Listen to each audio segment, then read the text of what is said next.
வாழ்க்கையில ரொம்பவும் அடிபட்டு அல்லல் போட்டுக்கிட்டு இருக்கிற ஒருத்தர் வந்தார். மனசு ரொம்பவும் நொந்து போய் பேசினார். இந்த உலகத்துல மனுஷனா பிறந்ததை விட மாடா பிறந்திருக்கலாம் சார் அப்படின்னார். திடீர்னு வந்து என்கிட்ட இப்படி சொன்னா அதுக்கு நான் என்னங்க பண்ண முடியும் அப்படின்னேன். உங்ககிட்ட வரணும்னு தோணுச்சு அதனால வந்தேன் அப்படின்னார். சரிங்க, இப்படி ஒரு யோசனை வந்ததுக்கு என்ன காரணம் அப்படின்னு சொல்லி அவர்கிட்ட கேட்டேன்.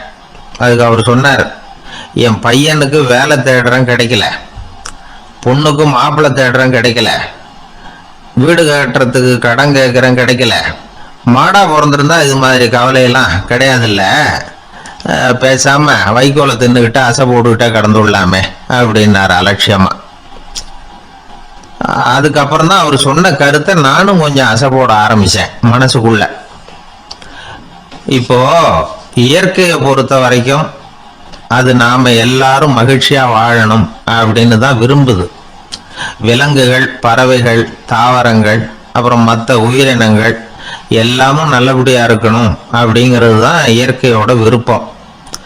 அதுல ஒன்றும் சந்தேகம் இல்லை. இயற்கையோட அமைப்பை கொஞ்சம் கவனிச்சு பார்த்தா அதை நாம நல்லா புரிஞ்சுக்கலாம். இருந்தாலும் இந்த ஆள் சொன்னதை கேட்ட பிறகுதான் ஒரு முக்கியமான வேறுபாடு புரிஞ்சுது. அதாவது இந்த உலகத்துல உள்ள முக்கியமான பிரச்சனைகள் 6. அந்த 6 பிரச்சனைகளும் ஆடு மாடுகளுக்கு கிடையாது, மரம் செடி கொடிகளுக்கு கிடையாது. ஆனா மனுஷன் அந்த 6 பிரச்சனைகளையும் சந்திக்க வேண்டியிருக்கு. சரி, அந்த 6 பிரச்சனைகள் என்னென்ன தெரியுமா? முதல்ல இந்த ஆடு மாடுலாம் நமக்குன்னு சொந்தமா ஒரு வீடு இல்லையே அப்படின்னு கவலைப்பட்டுக்கிட்டு இருக்கிறது இல்லை. ஆனா மனிதனுக்கு வீடு தேவைப்படுது. இது ஒரு வித்தியாசம். இப்ப 2வது பிரச்சனை என்னன்னா ஆடை பிரச்சனை. ஒரு கோழியோ சேவலோ நாம போட்டுக்கிறதுக்கு ஒரு சட்டை இல்லையே அப்படின்னு கவலைப்படுறது இல்லை. ஆனா மனுஷனுக்கு அந்த கவலை உண்டு.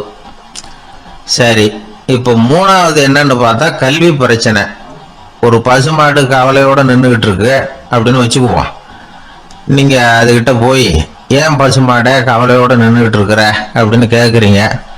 என் கண்ணுக்குட்டிக்கு எல்கேஜியில் இடம் கிடைக்கல, டொனேஷன் கொடுக்கறதுக்கு கையில் பணமும் கிடையாது, சிபாரிசுக்கு யாரை பிடிக்கிறதுன்னு தெரியல, இப்படியா சொல்லிகிட்டு இருக்கோம். அதுக்கு அந்த கவலையெல்லாம் கிடையாது. ஆனால் மனிதனுக்கு அந்த கவலை உண்டு. 4வது என்னன்னு பார்த்தீங்கன்னா வேலை வாய்ப்பு பிரச்சனை. வேலை கிடைக்கலையே அப்படின்னு வேப்பமரம் கவலைப்படுறது இல்லை, ஆனால் மனுஷன் கவலைப்படுறான். 5வது என்னன்னு பார்த்தா கல்யாண பிரச்சனை. எருமை மாடு பசுமாடு எல்லாம் பொண்ணுக்கு மாப்பிள்ளை தேடிட்டாலே இது பேப்பரில் மணமகன் தேவை அப்படின்னு விளம்பரமாக கொடுக்குது, அதெல்லாம் கிடையாது. 6வது என்னன்னு பார்த்தீங்கன்னா பணம் சம்பந்தமான பிரச்சனை. ஆடு மாடுலாம் பணத்தை சேமிக்கணும்னோ ஏதாவது நிதி நிறுவனத்தில் முதலீடு பண்ணணும்னோ நினச்சிக்கிட்டு இருக்கிறது இல்லை. பணத்தை எப்படி காப்பாத்துறது அப்படிங்கிற கவலையும் அதுகளுக்கு கிடையாது. குதிரை வந்து குழம்போட பிறக்குது, அதனால அது காடு மேடெல்லாம் கவலை இல்லாம தெரியலாம். ஆடு வந்து உடம்புல ரோமத்தோட பிறக்குது, அதனால அது குளிரை பத்தி கவலைப்பட வேண்டிய அவசியம் இல்லை. ஆனா மனுஷனை பார்த்தீங்கன்னா அவன் தான் ஒண்ணுமில்லாம பிறக்கிறான். ஏன் இந்த பாகுபாடு அப்படின்னு கேட்டா இதை பத்தி கொஞ்சம் சிந்திச்சு பார்க்கணும். அதாவது இந்த சந்தேகத்தை ஒரு பெரியவர்கிட்டையும் கேட்டேன். அவரு சொன்னார் இதுக்கு பதில். அவரு இதே கேள்வியை இயற்கை கிட்ட கேட்டாராம். இயற்கை பதில் சொல்லிச்சான். வேற யாருக்கும் கொடுக்காத ஒரு வலுவான கருவிய, ஒரு பவர்ஃபுல் வெப்பன் மனுஷனுக்கு கொடுத்துருக்கிறேன்னு, அந்த கருவியை உபயோகப்படுத்தி அந்த 6 பிரச்சனை மட்டும் இல்லை 6 கோடி பிரச்சனைகள் இருந்தாலும் அதெல்லாம் சமாளிக்கலாம். அது கருவி என்ன தெரியுமா? அதுதான் 6வது அறிவு. அதை உபயோகப்படுத்தினா காலுக்கு செருப்பு தயார் பண்ணிக்கலாம், குளிருக்கு போர்வை தயார் பண்ணிக்கலாம், என்ன வேணும்னாலும் செய்யலாம் அப்படின்னு இயற்கை பதில் சொல்லிச்சான். அதனால நாம செய்ய வேண்டியது என்னன்னா இயற்கையை முதல்ல சரியா புரிஞ்சுக்கணும். இயற்கையின் படைப்பையே நாம வந்து சரியா புரிஞ்சுக்கிறது இல்லையா, அதுதான் வேதனை. இந்த கதையை கேளுங்க. இப்ப நகரத்திலிருந்து ஒரு ஆளு கிராமத்துக்கு வந்தான். அங்க ஒரு சிறுவன் மாடு மேய்ச்சிக்கிட்டு இருந்தான். நகரத்து ஆள் சொன்ன, எவ்வளவு அழகான பசு, அது சரி இதுக்கெல்லாம் ஏன் கொம்பு இல்லைன்னா. இதுக்கு அந்த பையன் பதில் சொன்னான், பசுமாட்டுக்கு கொம்பு இல்லாததுக்கு பல காரணங்கள் உண்டு. கண்ணுக்குட்டியா இருந்தா கொம்பு இருக்காது, பசு வளர்ந்து பெருசானதுக்கு அப்புறம் தான் கொம்பு முளைக்கும், இது ஒரு காரணம். சில சமயம் வளர்ற கொம்பு எடுத்து விடுறது உண்டு, அது ஒரு காரணம். ஆனா இதுக்கு ஏன் கொம்பு இல்லைன்னு கேக்குறீங்க. அதுக்கு என்ன காரணம்னா, இது பசு இல்ல குதிரை அப்படின்னானா. இன்பம் துன்பம் இது ரெண்டும் சேர்ந்ததுதான் வாழ்க்கை. இது எல்லாரும் சொல்லிட்டு இருக்கிற ஒரு உண்மை. அது சரி, இது ரெண்டும் வர்றதுக்கு என்ன காரணம்? துறவி ஒருத்தர் யோசிச்சு பார்த்திருக்காரு. இன்ப துன்பம் தோன்றுவதற்கு முக்கியமா 6 காரணங்கள் உண்டு அப்படிங்கிறார் அவர். அது என்னங்கிறத நாமளும் தெரிஞ்சு வச்சுக்குவோமே. இப்ப முதல் காரணம் சுயநலம். ஒரு தாயார் தன்னுடைய சுயநலம் கருதி தன்னுடைய மகன் இன்பமா இருக்கணும்னு ஆசைப்படுறாங்க. மகனும் அப்படியே ஆசைப்படுறான். அதனால தாயாரின் இன்ப துன்பங்களை பார்த்துட்டு மகனும் இன்ப துன்பம் அடையறான். அந்த அம்மாவுக்கும் அதே நிலைமை தான். 2வது காரணம் உறவு. நான் துறவியான பிறகு கூட உறவுங்கிற காரணத்தினாலதான் தாயாருடைய சுக துக்கங்களை கண்டு நானும் சுக துக்கம் அடைகிறேன். என் தாயாருடைய நிலைமையும் இதுதான் அப்படிங்கிறார் ஒரு துறவி. 3வது காரணம் என்னன்னா அறிமுகம். எனக்கு அறிமுகமான ஒருத்தரை ரயில் நிலையத்துல சந்திக்கிறேன். அவர் தன்னுடைய பணப்பையை எங்கேயோ தொலைச்சு விட்டு வருத்தப்பட்டு இருக்கிறார். நானும் வருத்தப்படுறேன். அந்த சமயத்துல யாரோ ஒருத்தர் இதுதானே உங்க பணப்பை அப்படின்னு சொல்லி கொண்டாந்து நீட்டுறார். பணப்பையை தொலைச்சவர் சந்தோஷப்படுறார், நானும் சந்தோஷப்படுறேன். இது அந்த துறவி சொல்ற அனுபவம். 4வது காரணம் என்னன்னா கருணை. எனக்கு முன்னே தெரியாத ஒருத்தனை யாரோ ஒருத்தன் அடிச்சு காயப்படுத்தி போடுறான்.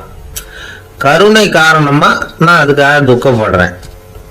5வது காரணம் எதையும் நம்புறது. ஒரு பசுமாட்டை ஒரு முரணை அடிச்சுட்டு இருக்கிறான் அப்படின்னு ஒருத்தர் நம்மகிட்ட சொல்றாருன்னு வைங்க, உடனே நான் துக்கப்படுறேன். இன்னொருத்தர் அந்த முரணனை போலீஸ்காரங்க புடிச்சிட்டு போயிட்டாங்கன்னு சொல்லி சொல்றாரு, நான் உடனே சந்தோஷப்படுறேன். 3வதா ஒருத்தர் முதல் 2 பேரும் சொன்னது பொய்யுங்கிறார். அப்ப நான் இன்ப துன்பம் ரெண்டுமே இல்லாம நிம்மதியா இருக்கிறேன். இது ஒரு விதம். அடுத்தது 6வது காரணம் என்னன்னா தன்மயமாகுதல். ஒரு நாவல் படிச்சுட்டு இருக்கிறோம், அதுல வர்ற பாத்திரங்களோட நாம ஒன்றி போயிடுறோம். அதுல வர்ற பாத்திரங்கள் சிரிச்சுன்னா நாமளும் சிரிக்கிறோம், அது அழுதுன்னா நாமளும் அழறோம். அதெல்லாம் அந்த துறவி சொல்ற அனுபவ உண்மைகள். இன்ப துன்பம் ரெண்டும் தோன்றுவதற்கு சுயநலம், உறவு, அறிமுகம், கருணை, எதையும் நம்புறது, தன்மயமாகிறது, இது எல்லாம் தான் முக்கிய காரணம் அப்படின்னு அவர் சொல்றார். ஆக கூடி ஒட்டு மொத்தமா யோசனை பண்ணி பார்த்தா பிற பொருள்கள் மீது பற்றுதல் காரணமா தான் நாம இன்ப துன்பம் அடையிறோம் அப்படிங்கிறத புரிஞ்சுக்க முடியுது. மனுஷன் இன்ப துன்பம் அடையறதுக்கு 7வது காரணம் கூட ஒண்ணு உண்டு அப்படின்னு சொல்லிட்டே வந்தார் ஒருத்தர். அது என்ன அப்படின்னு கேட்டோம். அதுதான் சார் இந்த நீங்க சொல்லிட்டு வர்ற இன்று ஒரு தகவல்னார். எப்படி சொல்றீங்கன்னு கேட்டோம். இன்று ஒரு தகவல் கேட்க ஆரம்பிக்கிறப்போ மனசுல இன்பம், ஆரம்பிச்ச உடனே இது ஏற்கனவே கேட்ட சமாச்சாரமாச்சே அப்படின்னு நினைக்கிறப்போ துன்பம் அப்படின்னு அதுக்கு ஒரு விளக்கம் கொடுத்தார் அவர். ஒரு சராசரி மனிதனுடைய இயல்பு என்ன? இன்பம் வந்தா துள்ளி குதிப்பான், துன்பம் வந்தா சோர்ந்து போய் ஒரு மூலையில உட்காந்துருவான். இவன் தான் சராசரி மனிதன். ஆனா ஒருத்தன் இன்பம் வந்தா அதுக்காக மகிழ்ச்சி அடையிறது இல்ல, துன்பம் வந்தா அதுக்காக சோர்ந்து போறது இல்ல அப்படின்னு வச்சுக்கோங்க. அப்படி இருந்தா அவன் சாதாரண ஆள் கிடையாது. ஒரு ஊர்ல ஒரு ஞானி இருந்தார். அவரை தேடிட்டு ஒரு பெரியவர் வந்தார். ஐயா, ஞானத்துல சிறந்த ஞானம் எது அப்படின்னு கேட்டாராம். இதுக்கு அந்த ஞானி என்ன பதில் சொன்னார் தெரியுமா? இன்பத்தினால மகிழ்ச்சி அடையாமலும் துன்பத்தினால சோர்வு அடையாமலும் இருக்கிறது தான் அந்த ஞானம், பெரிய ஞானம் அப்படின்னாராம். சரி சுவாமி, அப்படிப்பட்ட ஞானம் உங்களுக்கு எப்படி வந்ததுன்னு கேட்டிருக்காரு இவரு. அதை நான் ஒரு கழுதைகிட்ட இருந்து கத்துக்கிட்டேன் அப்படின்னாராம் அவர். இவருக்கு ஒன்றும் புரியல, ஒரு மாதிரியா முழிச்சிருக்கிறார். இதை அவர் புரிஞ்சுக்கிட்டார். நீங்க நாளைக்கு காலையில நம்முடைய ஆசிரமத்துக்கு வாங்க, புரிய வைக்கிறேன்னாராம். சரின்னு அவர் போயிட்டார். மறுநாள் காலையில ஆசிரமத்துக்கு சேர்ந்தார். ஞானி அவரை கூப்பிட்டு உட்கார வச்சார். வாங்க இப்படி உட்காருங்க, கொஞ்ச நேரத்துல இந்த வழியா ஒரு கழுதை போகும், அதை கவனிச்சு பாருங்கன்னாராம். இவருக்கு இன்னமும் ஒன்றும் புரியாம போச்சு, ஒரே குழப்பம். இருந்தாலும் அந்த ஞானி சொன்னது மாதிரியே உட்கார்ந்துருக்கிறார். கொஞ்ச நேரத்துல இந்த வழியா ஒரு கழுதை போச்சு. அது முதுக நிறைய அழுக்கு மூட்டைகள், அதை சுமந்துக்கிட்டு போகுது. ஒரு சலவை தொழிலாளி அதை ஓட்டிட்டு போறார். கொஞ்சம் தூரத்துல ஒரு ஆறு இருக்கு. அங்க போய் துணியெல்லாம் சுத்தப்படுத்திக்கிட்டு சாயந்தரமா திரும்பி இந்த வழியாக வருவாங்க. ஞானி சொன்னது மாதிரியே இந்த பெரியவர் அழுக்கு மூட்டையை சுமந்துக்கிட்டு போற அந்த கழுதையை கவனிச்சார். கழுதை போயிட்டது. அதுக்கப்புறம் ஞானியை திரும்பி பார்த்தார். இப்ப அந்த ஞானி சொன்னார், சாயந்தரம் வரைக்கும் நீங்க இங்கேயே இருக்கணும்னார். அதே மாதிரி இவர் இருந்தார். சாயந்தரமா அந்த ஞானி சொன்னார், ஐயா இப்ப கொஞ்ச நேரத்துல அந்த கழுதை இந்த வழியா திரும்பி வரும், அதையும் கவனிச்சு பாருங்கன்னார். இவரும் கவனிச்சு பாக்குறார். கழுதை வந்தது. அது முதுகுல சலவை செய்யப்பட்ட துணி மூட்டை. அது பாட்டுக்கு சுமந்துக்கிட்டு போய்கிட்டு இருக்குது. பெரியவருக்கு ஒன்றும் புரியல. பொறுமை இழந்துட்டார். சரி சுவாமி, இந்த கழுதைக்கும் உங்க ஞானத்துக்கும் என்ன சம்பந்தம் அப்படின்னார். இப்ப அந்த ஞானி விளக்கினார், ஐயா இந்த கழுதை இதே மாதிரி தினமும் காலையில அழுக்கு மூட்டைகளை சுமந்துக்கிட்டு ஆத்துக்கு போகுது, மாலையில வெண்மையான சுத்தமான துணிகளை சுமந்துக்கிட்டு திரும்பி ஊருக்கு போகுது. காலையில இது போகும் பொழுது முதுகுல அழுக்கு மூட்டைகளை சுமந்துக்கிட்டு போறோமேங்கிற வருத்தமும் அதுக்கு கிடையாது. சாயந்தரம் திரும்பி வரும்பொழுது சுத்தமான துணிகளை சுமந்துக்கிட்டு வர்றோமேங்கிற மகிழ்ச்சி அதுக்கு இல்லை. இதை பார்த்துதான் நான் அது மாதிரி ஞானத்தை கத்துக்கிட்டேன் அப்படின்னாராம். அதனால யாரு கத்து கொடுக்குறாங்க அப்படிங்கிறத விட எதை கத்துக்கிறோம் அப்படிங்கிறது தான் முக்கியம்.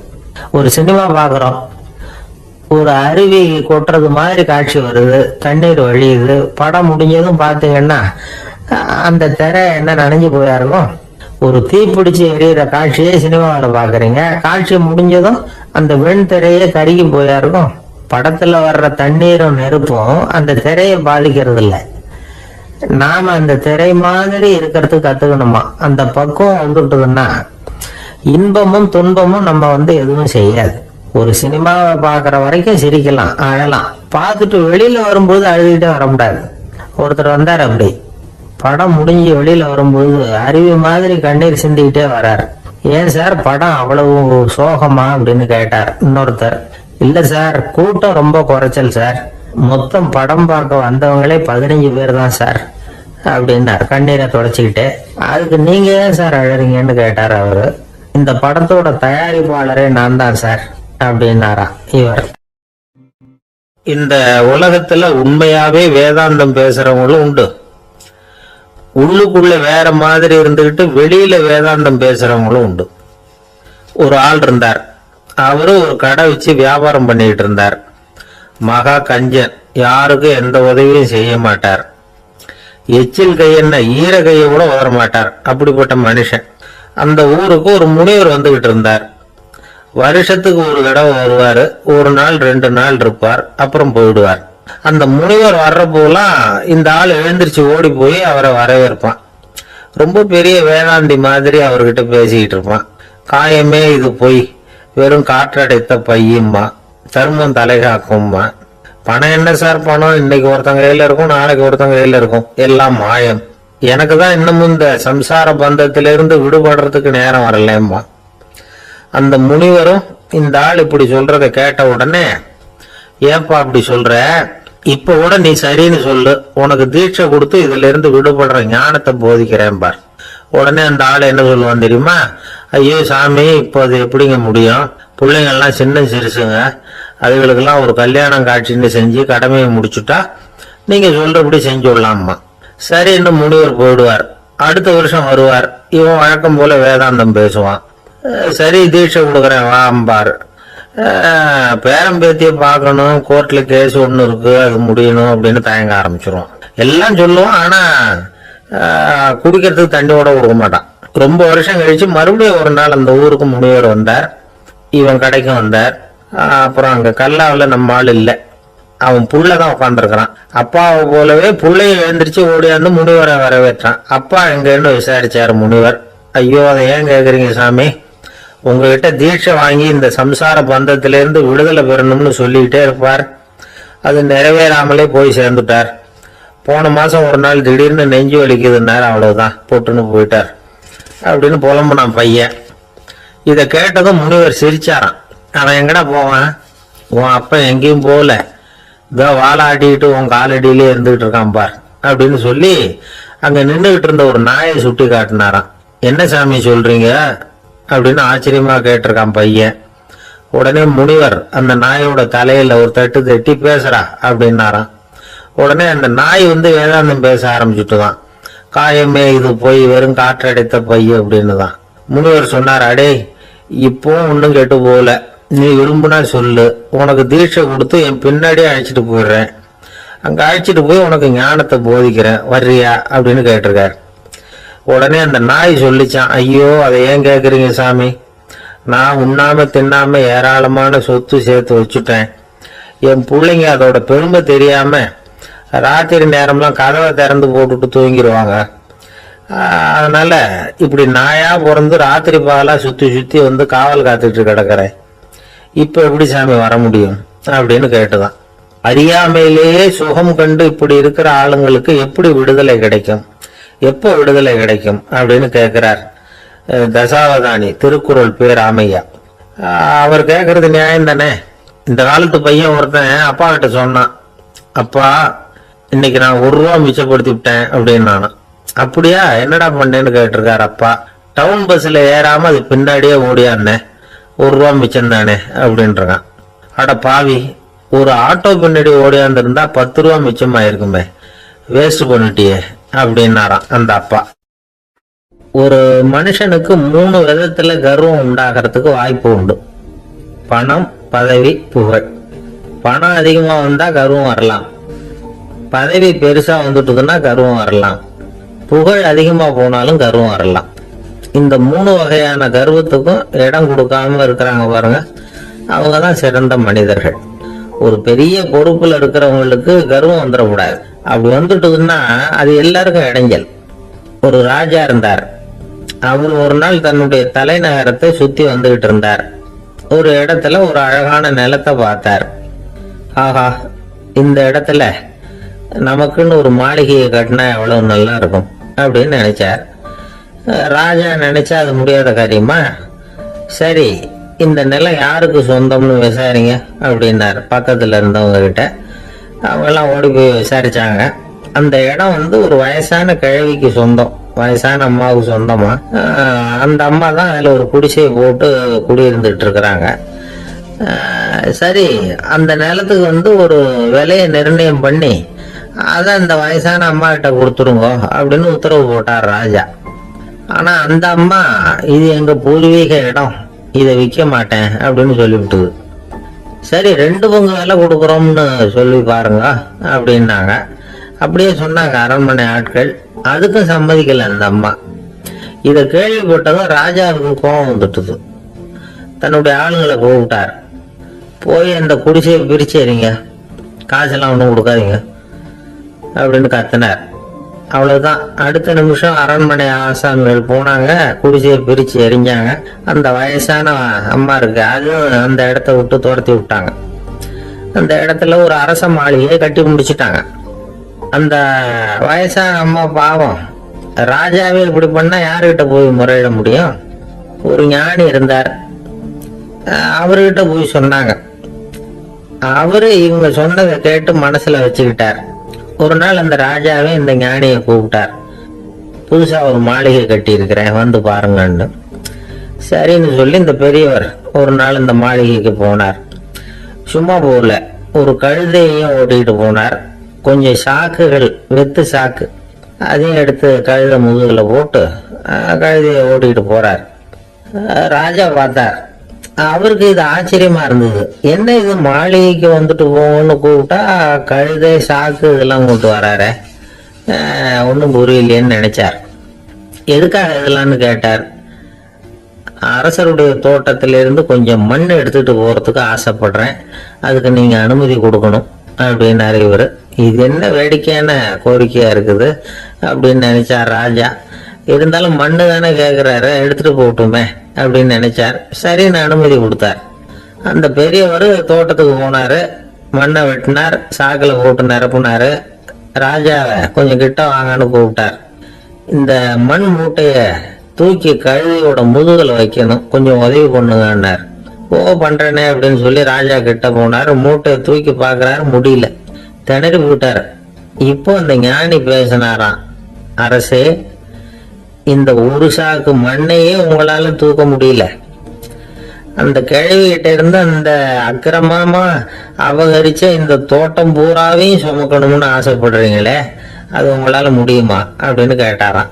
ராஜா யோசனை பண்ண ஆரம்பிச்சார். தன்னுடைய செயலுக்காக வருத்தப்பட்டாராம். அந்த வயசான அம்மாவை உடனடியாக வரவழைச்சார். தாயே, தப்பு பண்ணிட்டேன், என்னை மன்னிச்சுக்குங்க. இன்னையிலிருந்து இந்த மாளிகையும் தோட்டமும் உங்களுக்கு தான் சொந்தம் அப்படின்னு சொல்லிவிட்டாராம். போறப்ப இந்த உலகத்திலிருந்து எண்ணத்தை எடுத்துட்டு போக போறோம், அதனால ரொம்பவும் அலட்டிக்க வேண்டியதில்லை, கர்வப்பட வேண்டியதில்லை அப்படிங்கிறது ஒரு பெரிய உபதேசம். ஒரு பெரிய மனுஷன் சாக கிடந்தார். ரொம்பவும் அழுதாரு. ஏன் அழுறீங்க அப்படின்னு கேட்டாங்க சுத்தி இருந்தவங்க. நான் சாகிறதுக்காக கவலைப்படலை, நான் நம்ம ஜனங்களுக்காக எவ்வளவோ காரியம்லாம் செஞ்சுட்டு வந்தேன். நான் செஞ்சுட்டு வந்த சேவையை இனிமே யாரு செய்ய போறாங்க? அது யாரால முடியும்? அதை நினைச்சுதான் அழுறேன் அப்படின்னாராம். ஒருத்தர் முன்னாடி வந்தார். அதுக்காக நீங்க கவலைப்படாதீங்க, உங்க சேவையை தொடர்ந்து செய்யறதுக்கு என்ன மாதிரி இளைஞர் பட்டாலும் தயாரா இருக்கு. இருந்தாலும் எங்க கவலை என்னன்னா அப்படின்னு இழுத்தார். என்ன சொல்லுங்கன்னு கேட்டார் அவர். நீங்க இதுவரைக்கும் என்ன சேவை செஞ்சுக்கிட்டு வந்தீங்க, அதுதான் எங்களுக்கு இன்னமும் புரியாத புதிரா இருக்கு அப்படின்னாராம் அவரு. சில பேரை இப்படி சொல்றது உண்டு. அடுத்தவங்களை அனுசரிச்சு நடந்துக்க தெரியல, அவன் என்ன சார் மனுஷன் அப்படிம்பாங்க. சக மனிதர்களோட எப்படி பழகிறது அப்படின்னு தெரியாதனாலேயே பல பேர் இன்னைக்கு சங்கடப்பட்டுக்கிட்டு இருக்கிறாங்க. வசதி வாய்ப்பெல்லாம் சரியா இருக்கும், ஆனா வாழ்க்கை சரியா இருக்காது. இன்னொருத்தர்கிட்ட எப்படி பேசுறது பழகிறதுங்கிறது தெரியாதனாலதான் இந்த அவஸ்தை. சரி, இந்த அவஸ்தை இல்லாம வாழறது எப்படி? இதுக்கு அனுபவசாலிகள் சில வழிமுறைகளை சொல்றாங்க. அதெல்லாம் என்னென்னங்கிறத இப்ப தெரிஞ்சுக்குவோம். முதல்ல நம்ம நாக்கு நம்ம கண்ட்ரோல்ல இருக்கணும். வார்த்தைகளை கொட்டி விட்டு அதுக்கப்புறம் அள்ள முடியாம கடந்து கஷ்டப்படக்கூடாது. எப்படி பேசுறோங்கிறதும் முக்கியம், பேசுறப்ப எப்படி முகத்தை வச்சிருக்கிறோங்கிறதும் முக்கியம். அன்பா பேசினாலும் நல்லா இருக்கும். அப்படி பேசுறப்ப ஆதரவா அவர் தோள் மேல ஒரு கையை போட்டுக்கிட்டு பேசினா இன்னமும் நல்லா இருக்கும். ரெண்டாவது விஷயம், இன்னொருத்தர்கிட்ட பேசுறப்ப வாக்குறுதிகளை அள்ளி வீசக்கூடாது. கொடுக்கற வாக்குறுதி குறைச்சலா இருக்கணும். அப்படி கொடுத்த வாக்குறுதியை கண்டிப்பா நிறைவேற்றணும். நாம ஒருத்தரை பாராட்டுறோம் அல்லது அவரை பத்தி அபிப்பிராயம் சொல்றோம்னா அது ஆக்கப்பூர்வமா இருக்கணும். நம்ம பாராட்டு அல்லது விமர்சனம் அடுத்தவருடைய முன்னேற்றத்துக்கு உதவுறது மாதிரி இருக்கணும். நாம சொல்றதை கேட்டுட்டு அவன் தலையில கையை வச்சுட்டு உட்காந்துடக்கூடாது. எப்பவும் உற்சாகமா இருக்கணும், முகம் அலர்ச்சியா இருக்கணும். மனுஷன் இருந்தா வருத்தம், கவலை, ஏமாற்றம் எல்லாம் இருக்கதான் செய்யும். அதெல்லாம் மனசுல இருக்கட்டும். அந்த வருத்தமும் கவலையும் ஏமாற்றமும் சேர்ந்துகிட்டு நம்ம முகத்துல இருக்கிற மலர்ச்சியை மூடி மறைக்கிறதுக்கு நாம இடம் கொடுத்துடக்கூடாது. எந்த விஷயத்த பத்தி யாருகிட்ட பேசினாலும் வெளிப்படையா பேசணும், திறந்த மனசோட பேசணும். மூடி மறைச்சி முன்னு மூங்கிட்டு இருக்க கூடாது. இன்னொருத்தர்கிட்ட பேசுறப்போ விவாதம் பண்ணுங்க, அது தப்பு இல்லை, ஆனா வாதாடிக்கிட்டு இருக்க கூடாது. அதாவது என்ன சொல்றாங்கன்னா, டிஸ்கஸ் பண்ணலாம், ஆர்கியூ பண்ணக்கூடாது. நம்ம கிட்ட இருக்கிற நல்ல குணங்களை நாம எடுத்து சொல்லிட்டு இருக்க கூடாது. அந்த நல்ல குணங்களே நம்மளை பத்தி எடுத்து சொல்லணும், அது மாதிரி நடந்துக்கணும். அதே மாதிரி அடுத்தவங்க கிட்ட உள்ள கெட்ட குணங்களை பத்தி அவசியம் இல்லாம நாம பேச வேண்டியதில்லை. உங்களை பத்தி யாராவது தப்பா பேசுறாங்களா, அப்படி அவங்க பேசுறதுல உண்மை இல்லையா அப்படின்னா அதை நீங்க பொருட்படுத்த வேண்டியதில்லை, விட்டுடலாம், அது தானா போயிடும். ஒரு 4-5 பேரோட பேசிக்கிட்டு இருந்தீங்கன்னா எல்லாருக்கும் முக்கியத்துவம் கொடுங்க, யாரையும் அலட்சியப்படுத்தாதீங்க. தமாஷா பேசலாம், ஆனா அவங்க தமாஷ் அடுத்தவங்களை கேலி பண்றதா இருக்கக்கூடாது. நமக்கு கிடைக்க வேண்டியது கிடைக்கலையே அப்படிங்கிற தவிப்பு நம்ம கிட்ட இருக்கக்கூடாது, அது தேவையில்லை. உங்க செயல்பாடுகள் தெளிவா இருக்கட்டும், பாராட்டு தானா உங்களை தேடிட்டு வரும். இன்னொரு மனுஷனுடைய மனசுல கௌரவமான ஒரு இடத்த பிடிக்கணும்னா நாம இந்த குணத்தை எல்லாம் நம்ம கிட்ட வளர்த்துக்கணும். இதெல்லாம் அனுபவசாலிகள் சொல்லி இருக்கிற குறிப்புகள். இந்த குறிப்புகளை சரியா புரிஞ்சுக்கணும், அது முக்கியம். தப்பா புரிஞ்சுக்கிட்டா என்ன தெரியுமா? இத கேளுங்க. ஒருத்தர் வந்தார், சார் அடுத்தவங்க தோள் மேல கைய போட்டுக்கிட்டு அன்பா பேசணும்னு சொன்னீங்க, அப்படிதான் பேசினேன். அவரு முதுக கூட தட்டி கொடுத்தேன், என் வேலை போயிடுது சார், வீட்டுக்கு அனுப்பிச்சுட்டாங்க அப்படின்னார். யாருகிட்ட அப்படி பேசுனீங்கன்னு கேட்டோம். என் முதலாளி கிட்ட சார் அப்படிங்கிறார் ரொம்ப சோகமா. ஒரு ஆளு ராமகிருஷ்ணரை தேடி வந்தான். அவன் கையில 1000 பொற்காசுகள் வச்சிருந்தான். அதை அவர்கிட்ட கொடுத்து இதை ஏத்துக்கணும் அப்படின்னு ரொம்ப பணிவா கேட்டுக்கிட்டான். அவரு பார்த்தார், இது எனக்கு தேவையில்லை, ஆனாலும் உன்னுடைய மனசை புண்படுத்துறதுக்கு நான் விரும்பல, அதனால நீ கொடுக்கறத வாங்கிக்கிறேன்னார். வாங்கிக்கிட்டார். அப்புறம் கேட்டார், இத பாரு, இனிமே இதெல்லாம் என்னுடைய இதுதானே அப்படின்னார். ஆமா, அதெல்லாம் நான் உங்களுக்கே கொடுத்துட்டேன். அவன், சரி, இப்ப நீ எனக்காக ஒரு காரியம் பண்ணணும்னார். என்ன செய்யணும்னு சொல்லுங்கன்னா, இந்த நாணயங்களை எல்லாம் எடுத்துக்கிட்டு போய் கங்கை நதியில எரிஞ்சிட்டு வா அப்படின்னார். இவனுக்கு அதிர்ச்சியா போச்சு. என்ன பண்றது, இனிமே அது முடியாதுன்னு சொல்ல முடியாது. ஏன்னா அந்த நாணயங்களை எல்லாம் அவருக்கே கொடுத்துட்டான். இனிமே அதெல்லாம் இவனுடையது இல்லை. பேசாம அவ்வளவே அள்ளிக்கிட்டு ஆத்தங்கரைக்கு போனான். போனவன் ரொம்ப நேரம் திரும்பியே வரல. ராமகிருஷ்ணருக்கு சந்தேகம், என்ன ஆச்சு அந்த மனுஷனுக்கு, காசுகளோட அந்த கங்கையில குதிச்சுட்டானா, போகும்போது ஒரு மாதிரியா தான் போனான், போய் என்னன்னு பார்த்துட்டு வாங்க அப்படின்னார். அங்க இருந்த ஒருத்தர் ஓடி போய் பார்த்தார். அவர் போய் பார்க்கும்போது அவன் அங்கே இருந்தான். அதுக்கப்புறம் அவர் திரும்பி வந்தார். வந்து விவரத்தை சொன்னார். அதாவது அவன் கங்கை கரையில உட்காந்துக்கிட்டு ஒவ்வொரு நாணயமா 1 2ன்னு எண்ணி எண்ணி வீசிக்கிட்டு இருக்கிறான். அவனை சுத்தி ஒரு கும்பல் நின்றுகிட்டு அவனை தடுத்துக்கிட்டு இருக்குது அப்படின்னு விவரத்தை சொன்னார் போயிட்டு வந்தவர். இத கேட்டதும் ராமகிருஷ்ணரே புறப்பட்டு அங்க போனாராம். என்ன இப்படி பண்ணிட்டு இருக்கிற, நான் உன்னை அந்த நாணயங்களை கங்கையில வீசி எறிய சொன்னேன், நீ ஏன் அதை எண்ணிக்கிட்டு இருக்கிற அப்படின்னார். பழக்கம்தான் காரணம், நான் ஒவ்வொரு நாளும் ஒவ்வொன்னா சேமிச்சு வச்சேன். இன்னைக்கு என்கிட்ட நிறைய இருக்குது, உங்களுக்கு ஒரு 1000 நாணயங்களை கொடுக்கணுங்கிறது என்னோட ஆசை அப்படின்னா. இப்ப ராமகிருஷ்ணர் சொன்னார், ஒரே நேரத்துல எல்லாத்தையும் சம்பாதிச்சிருந்தா நீ எண்றது பொருத்தமா இருக்கும். எல்லாத்தையும் இழக்கும் போது ஒவ்வொன்னா எண்ணிக்கிட்டு இழக்கிறதுங்கிறது சரியான செயல் இல்லை. அதனால ஒரே தடவையா எல்லாத்தையும் தூக்கி எறிஞ்சிடும் அப்படின்னா. இது இழப்பது அப்படிங்கிற ஒரு உயர்ந்த நிலை. இத நாம யதார்த்த வாழ்க்கையில சம்பந்தப்படுத்தி பார்த்து குழப்பிக்கிட்டு இருக்கக்கூடாது. இழக்கிறேன்னு சொல்லிட்டு இருக்கிற காசையெல்லாம் ஆத்துலயும் குளத்துலயும் கொண்டு போய் எரிஞ்சுட்டு வாங்க அப்படின்னு உபதேசம் பண்றதாக யாரும் நினைச்சிடக்கூடாது. இதுல நாம புரிஞ்சுக்க வேண்டியது என்னன்னா, எதையாவது ஒன்ன இன்னொருத்தருக்கு கொடுக்கணும் அப்படின்னு விருப்பப்பட்டா அதை மனப்பூர்வமா கொடுத்துடணும். கொடுத்துட்டு அதையே நினைச்சிட்டு இருக்க கூடாது. நம்மால ஒருத்தர் ஒரு 100 ரூபாய் நோட்டை தன்னுடைய நண்பர் ஒருத்தர்கிட்ட கொடுத்து, இது உனக்கு தான் வச்சுக்கோ அப்படின்னார். அவரு பார்த்தார், இது இனிமே எனக்கு தானே சொந்தம் அப்படின்னார். ஆமான்னார் அவர். அப்படின்னா எனக்காக நீ ஒரு உதவி செய்யணும்னார். சொல்லுங்க செய்யறேன்னார் அவர். இந்த 100 ரூபாய் நோட்டை தீ வச்சு கொளுத்தி விடுனார். இவர் அதிர்ச்சியாகி அவரை பார்த்தார். இப்ப அவரு சொன்னார், நீ எனக்கு அன்பா கொடுத்தது இது, இந்த நோட்டு கள்ள நோட்டுங்கிறது எனக்கு முன்னாடியே தெரியும், சீக்கிரம் கொளுத்தி விடு, அதுதான் நம்ம 2 பேருக்குமே நல்லது அப்படின்னாராம் அவர். ஆசைப்படுறதுல தப்பு இல்லை, ஆனா அந்த ஆசை தேவைக்கு தகுந்த மாதிரி இருக்கணும். தேவைக்கு மீறிய ஆசைகள் இருக்கு பாருங்க, அது தேவையில்லை. இந்த கருத்தை வலியுறுத்தது மாதிரி ஒரு கதை உண்டு. தேவேந்திரனுக்கு திடீர்னு வீடு கட்டணும்னு ஒரு ஆசை வந்துதான். வீடுன்னா நாம கட்டுற மாதிரி இல்ல. தேவேந்திரன் வீடுன்னா சும்மாவா, ஒரு பிரம்மாண்டமான அரண்மனை கட்டணும். அது மாதிரி இந்த 3 லோகத்திலயும் ஒரு அரண்மனை கிடையாது அப்படின்னு எல்லாரும் சொல்லணும். இது அவனோட ஆசை. உடனே தேவ தச்சரான விஸ்வகர்மாவை கூப்பிட்டான், உத்தரவு போட்டான். விஸ்வகர்மா தன்னுடைய உதவியாளர்களை எல்லாம் கூப்பிட்டு ஒன்னா சேர்த்துக்கிட்டார். படாத பாடுபட்டு ஒரு பெரிய அரண்மனையை கட்டி முடிச்சார். கட்டி முடிக்க 1000 வருஷம் ஆச்சு. தேவேந்திரன் பாக்குறான். அவனுக்கு திருப்தி ஏற்படல. என்னுடைய அந்தஸ்துக்கு இது ரொம்ப சாதாரணமான கட்டிடம், இதை விட இன்னும் பெருசா கட்டு அப்படின்னா. தேவ தச்சர் திணறி போயிட்டார். அவரால் அதுக்கு மேல எதுவும் செய்ய முடியல. என்ன பண்றதுன்னு யோசனை பண்ணார். நேரா நாரதர் காலில் போய் விழுந்தார். நீங்க தான் என்ன இந்த பிரச்சனையில இருந்து காப்பாத்தணும்னார். நாரதர் யோசனை பண்ணார். சரி, கவலைப்படாதேன்னார். நேரா இந்திரன் கிட்ட போனார். இந்திரன் நாரதரை பார்த்த உடனே வாங்கன்னு கூட்டிட்டு போய் அரண்மனையை காட்டினான். இது மாதிரி ஒரு அரண்மனையை நீங்க வேற எங்கேயாவது பார்த்துருக்கிறீங்களா அப்படின்னு ரொம்ப பெருமையா கேட்டான்.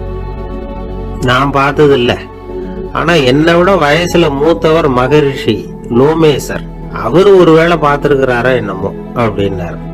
உடனே அவரை மனசுல நினைச்சு தியானம் பண்ணினார். அடுத்த கணம் லோமேசர் அங்க வந்தார். இடையில ஒரு சின்ன துண்டு, கையில ஒரு கமண்டலம், தலையில ஒரு பாய், அவ்வளவுதான் அவர்கிட்ட இருந்தது. எதுக்காக தலையில இந்த பாய் அப்படின்னு கேட்டான் இந்திரன். என்ன மாதிரி அற்ப ஆயுள் உள்ள ஒரு ஜீவன் தனியா வீடு கட்டிக்கிட்டு திண்டாடணுமா? இந்த பாய் தான் ஒரு வீடு மாதிரி எனக்கு நிழல் கொடுக்குது அப்படின்னாரு அவர். என்னது, உங்களுக்கு அவ்வளவு கொஞ்சமான ஆயுளா அப்படின்னு ஆச்சரியத்தோட கேட்டான் இந்திரன். ஆமா, இத பாரு, என்னுடைய மார்புல ஒரு பொற்காசு அளவுக்கு ரோமம் உதிர்ந்துட்டுது. எப்ப என் உடம்புல உள்ள எல்லா ரோமமும் உதிர்ந்துருமோ அப்ப என்னுடைய ஆயுள் முடியும் அப்படின்னார். எப்ப அந்த ரோமங்கள் பூரா உதிரும்னு கேட்டான் இவன். ஒரு பிரம்மா மறைஞ்சதும் ஒரு ரோமம் உதிரும். என் உடம்புல உள்ள ரோமங்களின் எண்ணிக்கை எவ்வளவோ அவ்வளவு பிரம்மாக்கள் தோன்றி அவங்க ஆயுள் முடியும் பொழுது என் உடம்புல உள்ள ரோமங்கள் பூரா உதிரும் அப்படின்னார். அப்படின்னா ஒரு பிரம்மாவோட ஆயுள் எவ்வளவு காலம்னு கேட்டான். ஒரு பிரம்மாவுக்கு 100 தேவ வருஷம். ஒவ்வொரு தேவ வருஷத்துக்கும் 365 தேவ நாள். ஒவ்வொரு தேவ நாள்லயும் ஒன்ன மாதிரி 14 இந்திரர்கள் தோன்றி மறைறாங்க அப்படின்னு மகரிஷி லோமேசர் சொல்றார். இத கேட்டதும் இந்திரன் ஆடி போட்டான். அவ்வளவு ஆயுள் உள்ள இவரே அற்ப ஆயுள்னு சொல்றார். நான் என்னுடைய ஆயுளை பெருசா நினைச்சுக்கிட்டு பிரம்மாண்டமான அரண்மனை கட்டணும்னு ஆசைப்படுறேனே அப்படின்னு நினைச்சான். எனக்கு வீடு கட்டின வரைக்கும் போதும்னுட்டான். அதனால நாமெல்லாம் நம்முடைய தேவைக்கு தகுந்த மாதிரி ஆசைப்படுறதுதான் நியாயம். ஆனா அப்படியே நடந்துக்கிறோம். மனுஷன் கடவுளையே ஏமாத்தி காசு வாங்கறதுக்குள்ள ஆசைப்படுறான். ஒருத்தன் கடவுளை நினைச்சு தவம் இருந்தான். கடவுள் நேர்ல வந்தார். தேவலோகத்துல ரூபாய்க்கெல்லாம் என்ன மதிப்புன்னு கேட்டான். அங்கெல்லாம் ரூபாய்ங்கிறது உங்க பணத்துல 1 கோடி ரூபாய்க்கு சமம். அதாவது தேவலோகத்துல 1 ரூபான்னா இங்க 1 கோடி ரூபா. அது மாதிரி எங்களுக்கு ஒரு நாள்ங்கிறது உங்க கணக்குல 1 கோடி வருஷத்துக்கு சமம் அப்படின்னாரு கடவுள். அப்படின்னா எனக்கு நீங்க அதிகமா எதுவும் தர வேணாம், உங்க கணக்குப்படி ஒரே 1 ரூபா கொடுங்க, அது போதும்னா இவன் ரொம்ப சாமர்த்தியமா. கடவுள் யோசனை பண்ணார். அது ஒன்றும் கஷ்டம் இல்லை, 1 ரூபா தானே கேட்கற, கொடுத்துட்றேன். ஆனா இப்ப வரும்பொழுது நான் எடுத்துக்கிட்டு வரல, எங்க கணக்குப்படியே 1 நாள் பொறுத்துக்க பணத்தோட வந்துடுறேன் அப்படின்னு சொல்லிவிட்டு பறந்து போயிட்டார்.